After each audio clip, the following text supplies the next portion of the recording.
रचना शीला प्रभुपाद द्वारा रचित लीला पुरुषोत्तम भगवान श्री कृष्ण। अध्याय 31 गोपी गीत। एक गोपी बोली, हे कृष्ण, जब से आपने इस व्रज भूमि में जन्म लिया तब से प्रत्येक वस्तु धन्य लगती है। वृंदावन की भूमि धन्य हो गई है और ऐसा प्रतीत होता है मानो यहाँ स्वयं लक्ष्मी जी निवास कर रही है। किंतु यदि कोई दुखी है तो वो हम ही हैं, क्योंकि हम आपको निरंतर खोजती रहती हैं, फिर भी आपके दर्शन नहीं हो पा रहे हैं। हमारा जीवन आप पर ही आश्रित है, अतः हमारी प्रार्थना है कि आप पुनः हमारे पास आ जाएं। एक अन्य गोपी बोली, हे प्रिय कृष्ण, आप उस कमल फूल के भी प्राण हैं जो शरद ऋतु की स्वच्छ वर्षा के कारण पारदर्शी बने सरोवर के जल से उगता है। यद्यपि कमल फूल दिखने में इतना सुंदर है, किंतु आपके देखे के बिना वे मुरझा जाते हैं। इसी प्रकार आपके बिना हम भी मरणासन हैं। वस्तुतः हम आपकी पत्नियां नहीं हैं, किंतु आपकी दासियां हैं। आप हम पर एक छदाम भी नहीं खर्चते, फिर भी हम आपकी चितवन मात्र के प्रति आकर्षित हैं। अब यदि हम आपकी चितवन पाए बिना मर जाती हैं तो आप ही हमारी मृत्यु के उत्तरदायी होंगे। स्त्रियों का वध महान पाप है, और यदि आप हमें देखने नहीं आते और हम मर जाती हैं तो आपको इस पाप का फल भोगना पड़ेगा। अतः कृपा करके हमें देखने आ जाइए। आप ये ना सोचें कि केवल अस्त्र शस्त्र से ही कोई मारा जा सकता है। हम तो आपके अभाव से ही मरी जा रही हैं। आपको सोचना चाहिए कि आप स्त्रियों के वध के लिए किस प्रकार उत्तरदायी हैं। हम आपके प्रति सतत कृतज्ञ हैं, क्योंकि आपने हमारी कई बार रक्षा की है। आपने यमुना के विषैले जल से, कालिया सर्प से, बकासुर से, इंद्र की मूसलाधार वर्षा तथा उसके कोप से, दावा अग्नि से तथा अन्य अनेक दुर्घटनाओं से हमें बचाया है। आप सबसे महान तथा सर्वशक्तिमान हैं। ये आश्चर्य की बात है कि आपने हमें उन अनेक संकटों से बचाया है, किंतु हमें आश्चर्य हो रहा है कि इस अवसर पर आप हमारी उपेक्षा क्यों कर रहे हैं। हे सखा, हे कृष्ण, हमें भली भांति ज्ञात है कि आप माता यशोदा तथा नंद महाराज के पुत्र नहीं हैं। आप तो श्री भगवान तथा समस्त जीवों के परमात्मा हैं। आप अपनी अहेतुकी कृपा से इस संसार की रक्षा करने के लिए ब्रह्मा जी की प्रार्थना पर अवतरित हुए हैं, और ये तो आपकी कृपा ही है कि आप यदुवंश में प्रकट हुए हैं। हे यदुकुल श्रेष्ठ, यदि कोई इस भौतिक जगत से डरकर आपके चरण कमलों की शरण ग्रहण करता है तो आप कभी उसकी रक्षा करने से इनकार नहीं करते। आपकी चाल रमणीक है तथा आप स्वतंत्र हैं। आप एक हाथ से देवी लक्ष्मी का स्पर्श करते हैं और दूसरे हाथ में कमल का फूल लिए रहते हैं। ये आपका अलौकिक स्वरूप है। अतः आप कृपा करके हम सबके समक्ष आइए और हाथ में कमल पुष्प धारण करके आशीर्वाद दीजिए। हे कृष्ण, आप वृंदावन वासियों के समस्त भयों के हर्ता हैं।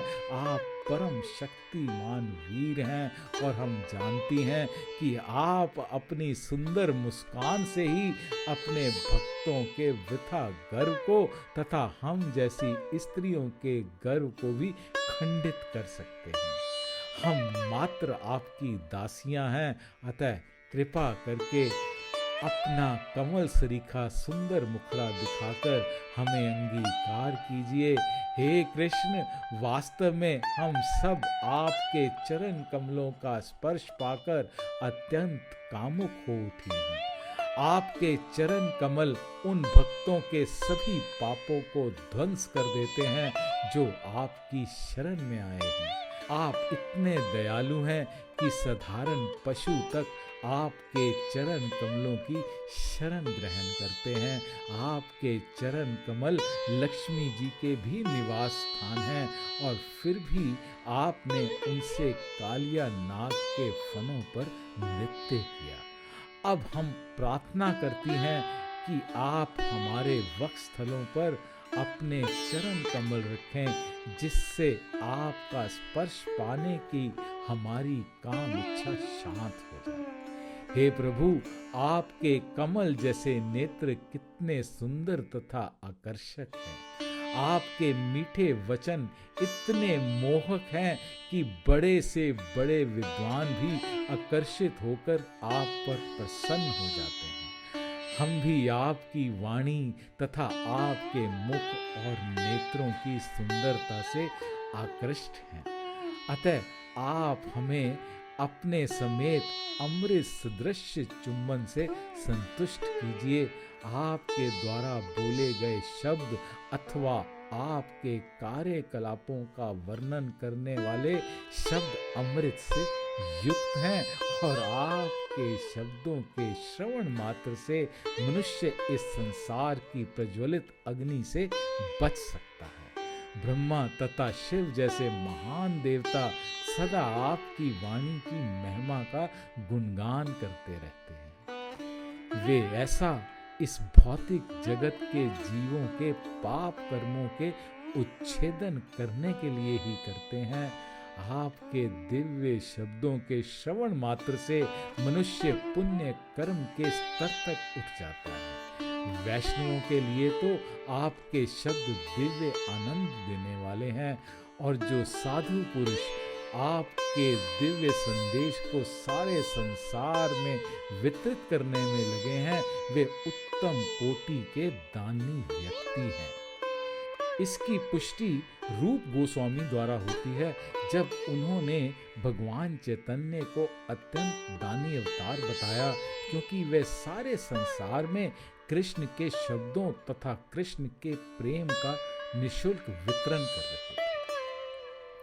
गोपियां कहती रहीं, हे कृष्ण, आप बड़े चातुर हैं। आप कल्पना करें कि हम सब आपकी चातुरीपूर्ण हंसी, आपकी मोहक चितवन वृंदावन में आपके साथ आपका विचरण तथा आपके शुभ ध्यान को स्मरण करके कितनी दुखी हैं। आपकी एकांत वार्ता हृदय को गुदगुदाने वाली होती है। अब हम आपके व्यवहार को स्मरण करके संतप्त हैं। कृपया हमारी रक्षा करें। हे कृष्ण, आपको भली भांति ज्ञात है कि जब आप वृंदावन गांव से गौवें चराने के लिए जंगल में जाते थे तो हम कितनी उदास हो जाते हैं। हम ये सोचकर कितनी दुखी हैं कि आपके कोमल चरण कमलों में शुष्क कुश तथा जंगल के कंकड़ रगड़ रहे होंगे। हम आपके प्रति इतनी आसक्त हैं कि निरंतर आपके चरण कमलों का ही चिंतन करती रहती हैं। कृष्ण, जब आप पशुओं सहित चरागाह से लौटते हैं तो हम आपके मुखमंडल को घुंघराले बालों से ढका तथा गोरज से सना देखते हैं। हम आपके मंद मुस्कान युक्त चेहरे को देखती हैं तो आपके समागम से आनंद प्राप्ति करने की हमारी इच्छा बढ़ जाती है। हे कृष्ण, आप परम प्रेमी हैं और शरणागतों को सदा आश्रय देने वाले हैं। आप सबों की इच्छा पूर्ति करने वाले हैं। आपके चरण कमलों की पूजा ब्रह्मांड के सृष्टा ब्रह्मा जी भी करते हैं। जो भी आपके चरण कमलों की पूजा करता है उसे आप वरदान देते हैं। अतः आप हम पर प्रसन्न हों और हमारे वक्षस्थलों पर अपने चरण रखकर इस दुख से हमें उबारें। हे कृष्ण, हम उस चुंबन की याचना कर रही हैं जो आप अपनी बांसुरी को भी प्रदान करते हैं। आपकी बांसुरी की ध्वनि सारे संसार को और हमारे हृदय को भी मोह लेती है। अतः आप कृपा करके लौट आएं और अपने अमृत मुख से हमारा चुंबन लें। इस प्रकार लीला पुरुषोत्तम भगवान श्री कृष्ण के अंतर्गत गोपी गीत नामक 31वें अध्याय का भक्ति वेदांत तात्पर्य पूर्ण हुआ।